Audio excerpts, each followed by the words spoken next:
Hi there. Welcome once again to Shorty on the Fly Beginners Fly Tying Lessons. This heinous looking concoction of fur, fuss, and feathers is called a hare's ear parachute emerger, and a testament to the delicate art of fly tying it is not. This is designed to look like this, to be buggy, to be nasty looking, and be really enticing to trout. It's basically the parachute style that we tied in the last video, except that we're going to tie this on a curved Klinkhamer style hook. Back in the early 80s, Hans van Klinken from the Netherlands bent a hook so that the abdomen would hang low in the surface and kind of changed what we do forever. And it's one of my favorite patterns to tie and to fish because it's just so darn effective on so many different occasions. So let's go ahead and get started. Again, the hook that I'm using is a Klinkhamer style in size 12. And one of the things you need to do is get this oriented in the vise properly so that this upper part is relatively level so that everything works the way we want it to. I'm using my trusty olive 6/0 Danville for thread. And we're going to get that started in the usual fashion right behind the hook eye. And take it back almost to the hook point, and then we're going to come about halfway back to where we are. That's where we're going to orient our post. And we are doing the post just like last time in white poly yarn. And I've got some trimmed off already that we're going to go ahead and tie in. And I'm letting this be a little bit long over the front of the hook because we want to be able to hang on to that while we're making our wraps. So just collect it on top of the hook, a couple of wraps, and now we're going to wrap back and start to go around the bend just a tad. Again, use kind of the hook point as your measuring stick there, and then come in and trim the excess off at an angle. And now cover up those butt ends with thread and work your way back up to the post. Now, lift the post up and start making those wraps underneath to stand it with a thread dam, kind of at a 45-degree angle, which is what we want here. And that'll stand your post up.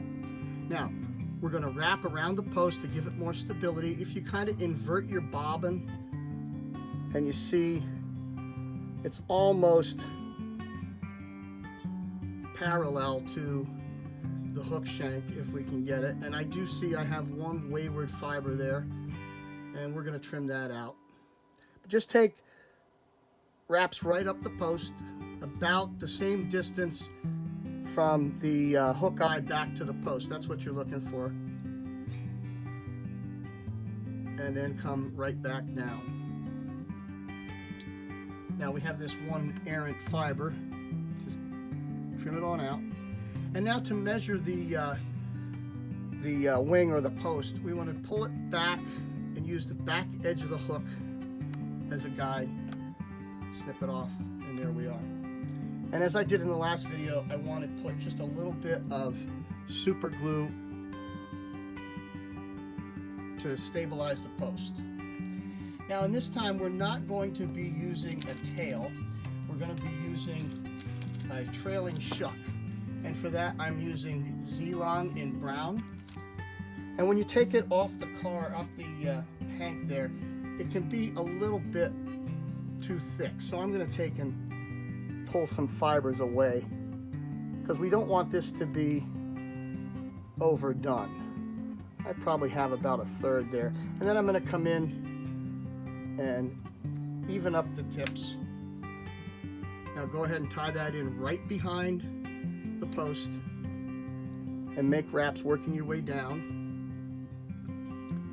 And I usually use what used to be where the barb was. That's where I stopped. I pinched the barb on the hook, obviously, as I always do. And that's where we stop. Take a couple of wraps forward to get your thread oriented correctly, and then come in and trim that shuck off about a hook gap in length. And we got another uncooperative fiber. You seem to be having a lot of those today. That's what your scissors are for. Now, I'm going to rib this fly. So I've got a length of gold wire. It's very fine gold wire. And I'm going to run my thread back up using open spiral wraps. You always want to tie a rib in at the front of the hook in order to avoid a bump at the back. And I'm going to allow thread torque to carry that rib, that wire, to the back side of the hook. Okay?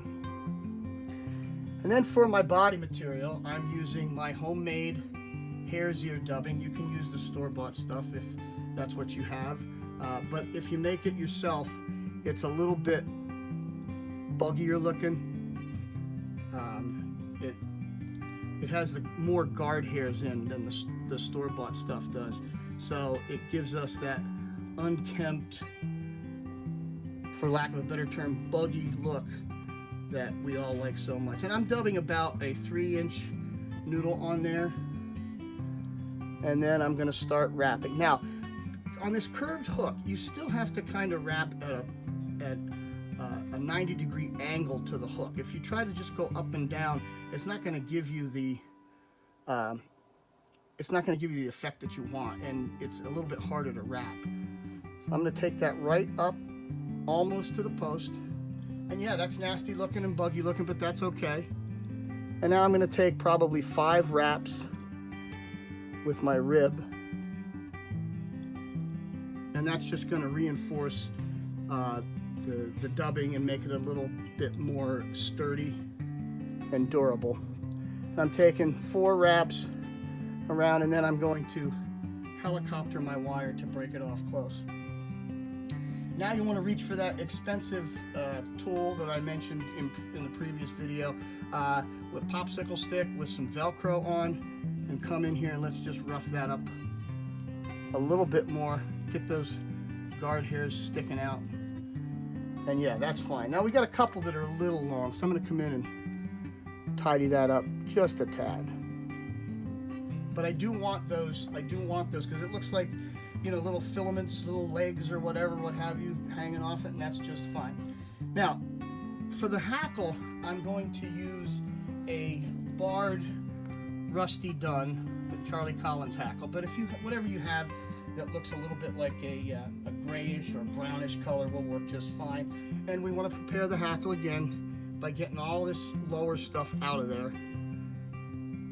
I'm just going to pull that off and then strip away a couple of fibers and get bare stem in order to wrap this in. There we go. Now, I want to wrap it with the shiny side out, the dull side toward the post, and I'm going to capture it around the hook first. And then I'm going to wrap up the post in order to capture it right along the post like that, and then just come in and cover up that remaining stem, and you're good to go. Now at the front, for a thorax, I'm going to use SLF prism dubbing again. I love this on any fly that I put a thorax in. I love that little shimmer that the SLF dubbing has. I think it just looks enticing to the fish. We're going to go ahead and not too much. I've got maybe an inch worth on there. And we're going to go ahead and wrap that around the bare hook and then back up. And I want to come around and leave my thread on the near side of the hook, because that's going to help me when it comes time to tie off. Now for this one, I am going to use hackle pliers, and these are rotary hackle pliers. If you don't have them and you can manipulate it with your fingers, so be it. But I'm going to start to take the wraps around the post, in each succeeding wrap right underneath the previous one until I get back down to the hook. And now, because I left my thread there, I can come in and capture that with 3 wraps.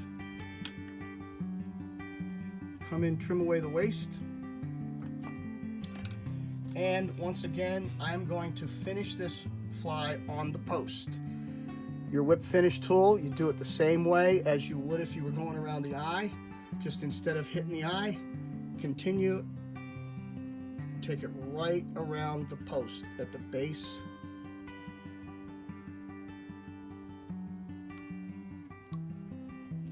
And there you have it. Yeah, I know this looks really nasty, but it's all by design. Trust me when I tell you that this fly works in many, many conditions, especially when you're unable to identify what bug they're eating.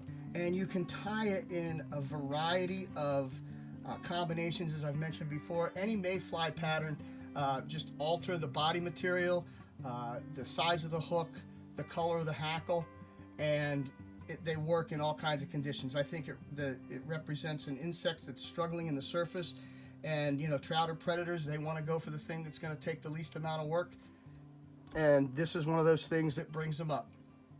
I hope you enjoyed the video. If you have, give me a like, give me a comment, stay with us. Until we meet again, I bid you peace.